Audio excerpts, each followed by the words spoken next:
All right, so today we're diving into dragons. Ooh, fun. Yeah, these mythical beasts. They've been around forever. It seems like Yeah. captivating imaginations, across the world. Yeah, and it's interesting how even though they're mythical, they pop up like all over the place, in cultures all around the world, like Whoa. ancient China or the myths of Babylon. It's not just like a Western thing. Exactly.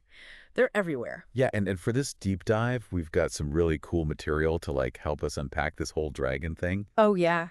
We're going to be pulling some stuff from The Rest is History. Great podcast. It is a great podcast. It's all Yeah. about exploring how dragons have evolved in literature and culture. Mm-hmm. And and then we've got this crazy passage from a 3rd century BC text that Mm-hmm. describes this legendary hero encountering a monstrous serpent.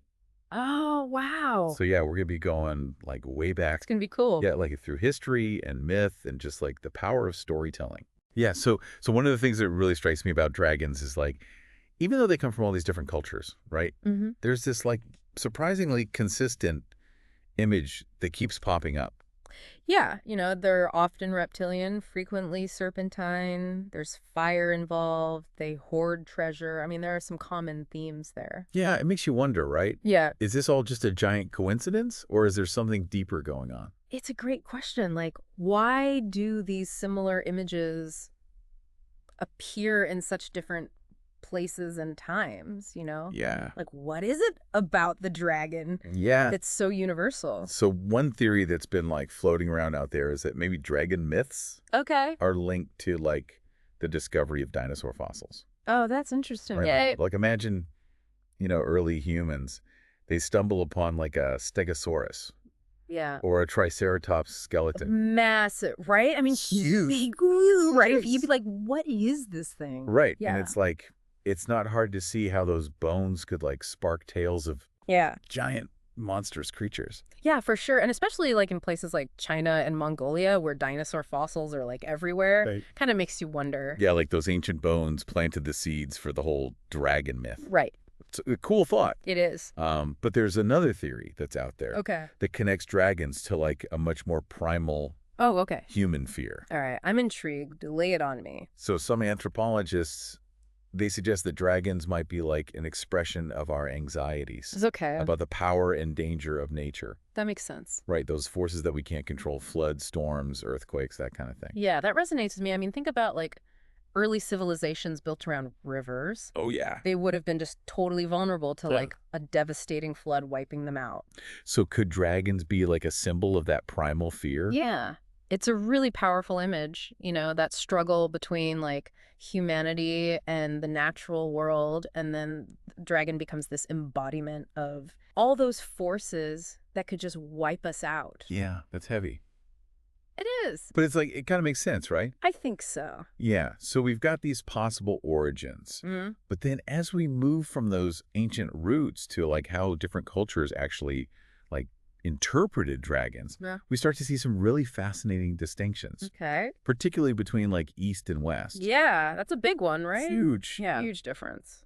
So in China, Yeah. dragons are seen as these benevolent forces. Okay. They're symbols of harmony, prosperity, good luck. The opposite of the West? Yeah, pretty much the opposite of the West. Okay. And Chinese emperors, they even claimed that their rule was blessed by dragons. Wow. So they're like divine. Right. Almost. Almost, yeah. Okay. And this wasn't just ancient history either. Really? You can find accounts of Chinese rulers looking for dragon symbols Wow. well into the 20th century. So it's a long tradition. Very long tradition. Wow.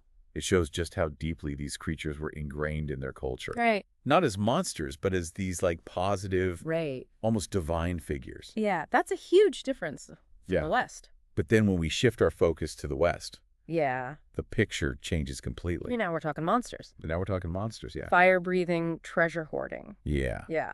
And this image is really rooted in Norse myths, Okay. which have heavily influenced fantasy authors like Tolkien. Yeah. And it's amazing to think how those ancient Norse tales Mm-hmm. are still shaping our understanding of dragons today. They're really influential. Yeah.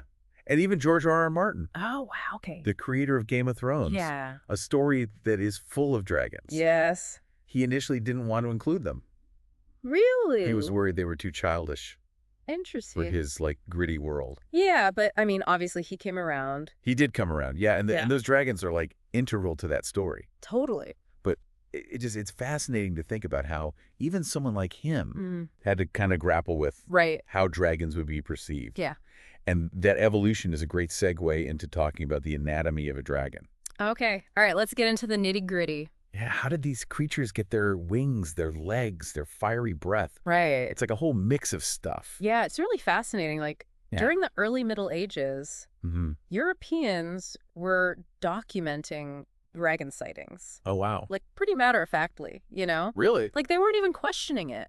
Like they just existed. They were just there, you Right. know? Like, Yeah. they totally blurred the lines between myth and reality. Yeah, and their descriptions were so detailed, too. They were, like, they really believed Yeah. these things were just roaming around. Wow. Yeah. So it's like they really believed these creatures existed, Mm-hmm. not just in stories, but like in the world they lived in. It makes you wonder It really does. if there is something else going on there. But one of the most interesting things about the Western dragon is how it got its wings. Oh, yeah, this is a good one. Like, where did those wings come from? Right. And this is where the Christian influence comes in. Right. Specifically, the idea of demons. So you're saying there's a connection between the devil In a way, yes. and dragons. So demons, according to Christian tradition, were often depicted with wings, Okay. right? And as the dragon myth developed, it got kind of mixed up Okay. with these demonic figures. So those like bat-like wings that we see on Western dragons today Yes. could be like a reminder of their association with like evil and the underworld. Exactly. That's wild. It's really interesting how these myths like borrow from each other Right. and get all mixed up. They all blend together. Yeah. So it's not just like a fear and evil thing in the West. Right. They could also represent like power and prestige. Oh, for sure. Like, think about the Tudors in England. Oh, yeah. Good They example. use the dragon all over the place. Yeah, like all their royal iconography. It's exactly on their banners or coat of arms everywhere.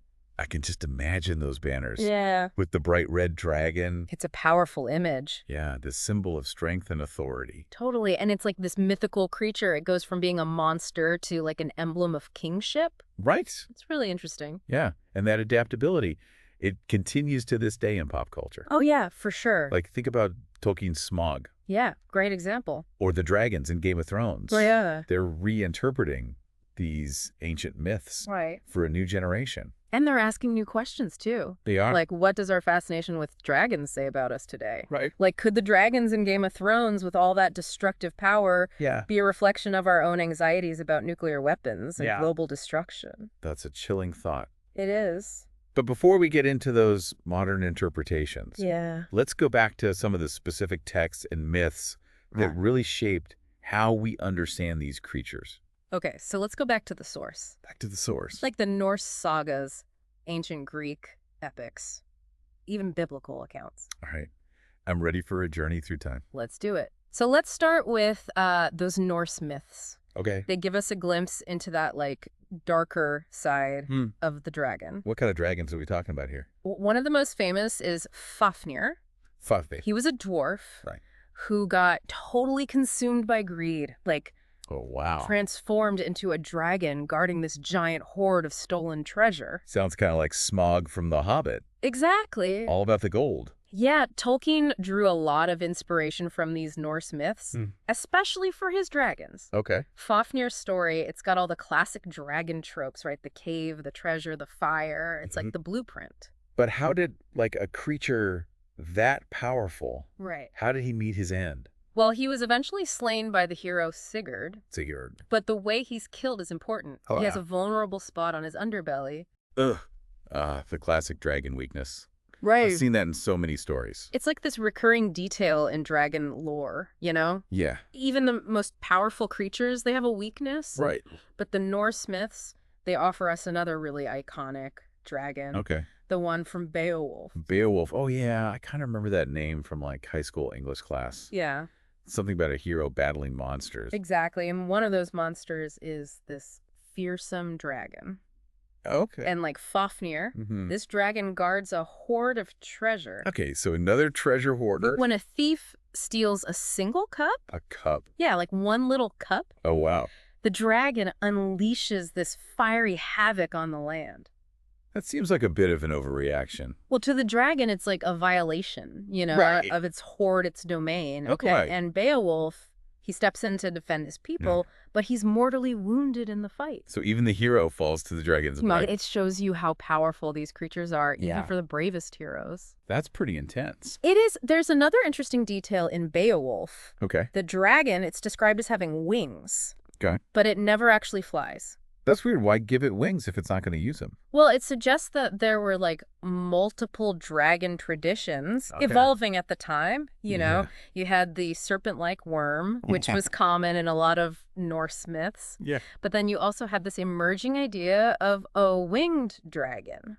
Okay, so where did the wings come from? Well, this is where that Christian influence comes in. Okay, the demons. Yeah, specifically the concept of demons. So you're saying those wings came from the devil? In a way, yes. Wow. So demons, according to Christian tradition, Mm-hmm. they were often depicted with wings. Right. And as the dragon myth developed, it got kind of tangled up with these demonic figures. Okay, so those bat-like wings that we see on Western dragons today, Exactly. they could be a reminder of that connection Right. to evil in the underworld. Exactly. It's a really powerful visual symbol that connects the dragon with chaos and destruction.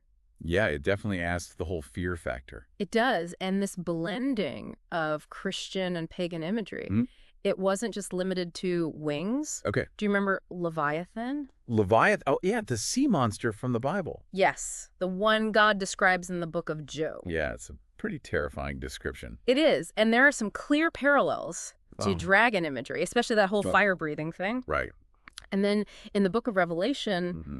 there's this red dragon Okay. with 7 heads and 10 horns. Wow. A figure that's clearly connected to the devil. So the dragon basically becomes a symbol of the apocalypse. Exactly. It embodies evil chaos, the ultimate threat to humanity. Right. And that image, it really resonated with medieval Europeans. Okay, so by the Middle Ages, Yeah. the Western dragon, Mm-hmm. it was this fearsome combination of like serpent demon Right. and fire-breathing monster. They're the whole package. Yeah. But there's still one piece missing. Okay.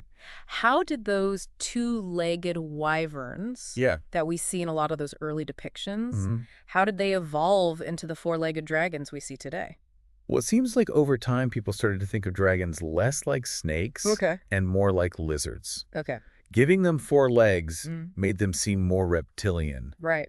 more grounded in the natural world, even though they were still mythical. Right. Yeah. I guess it also made them look even more menacing. It did. Those 4 legs added to their sense of power. Mm-hmm.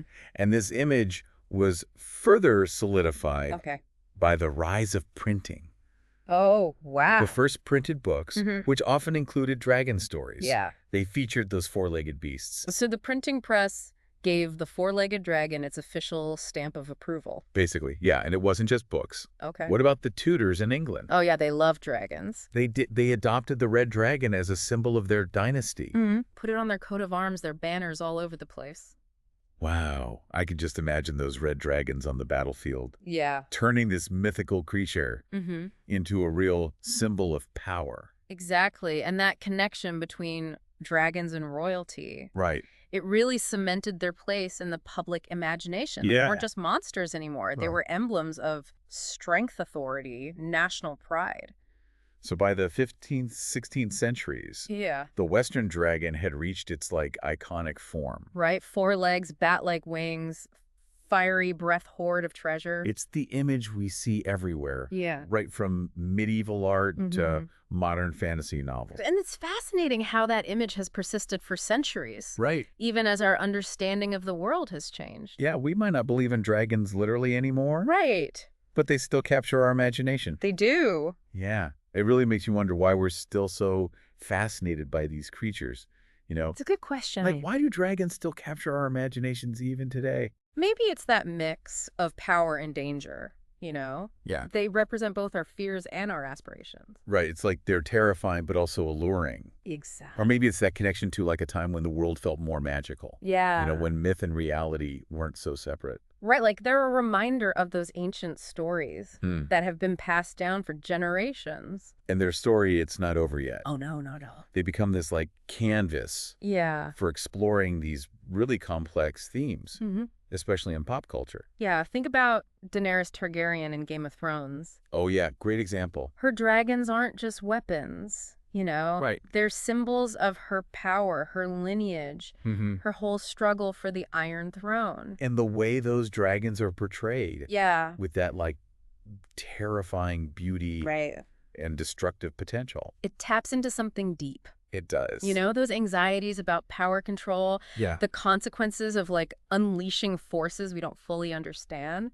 Yeah. It's almost like dragons allow us to explore those anxieties, but in a safe way. Right, exactly. Through stories, we can look at the dangers of unchecked ambition, Mm-hmm. the allure of power, Yeah. that fine line between liberation and tyranny. And shows like House of the Dragon, Oh, yeah. with all that political maneuvering and the battles for dominance, Right. it really amplifies those themes. It's like those dragons are almost like living nuclear weapons. That's a good comparison. Yeah, this constant threat hanging over everything. It makes you wonder if our fascination with dragons today Yeah. is a reflection of our anxieties about the real world, you know? Right, like climate change, Yeah. political instability, Mm-hmm. possibility of global conflict. It's possible. Maybe we're drawn to dragons because they embody those fears Yeah. and it allows us to confront them. In a fictional setting. Yeah, exactly. But there's also that undeniable, Yeah. captivating aspect of them. Totally. Like they represent a wildness, Yeah. a power that goes beyond human limitations. And that's why I think dragons will continue to fascinate us Mm-hmm. for generations to come. Yeah, I think so too. They're not just monsters. They're Right. mirrors reflecting our hopes, our fears, Yeah. our fascination with the unknown. I love that. Yeah. So the next time you see a dragon on screen, Yeah. remember, it's not just a special effect. Right. It's the culmination of centuries of storytelling, Mm-hmm. cultural exchange, Yeah. and that human fascination with the monstrous and the magnificent. It's a story that's still evolving. Right. With every new book, movie, TV show, Mm-hmm. we're adding to that dragon myth. Yeah. Shaping its meaning for a new generation. And that's the beauty of these creatures. Mm-hmm. They change with us, reflecting our world and Yeah. the questions that we're grappling with. So as you go about your day, Yeah. keep those questions in mind. Mm-hmm. What does the dragon represent to you? Right. What fears or aspirations does it evoke? And if you're ready to explore those questions further, be sure to subscribe to The Deep Dive for more explorations Yes. of fascinating topics, hidden connections, and thought-provoking insights. Until next time. See you then.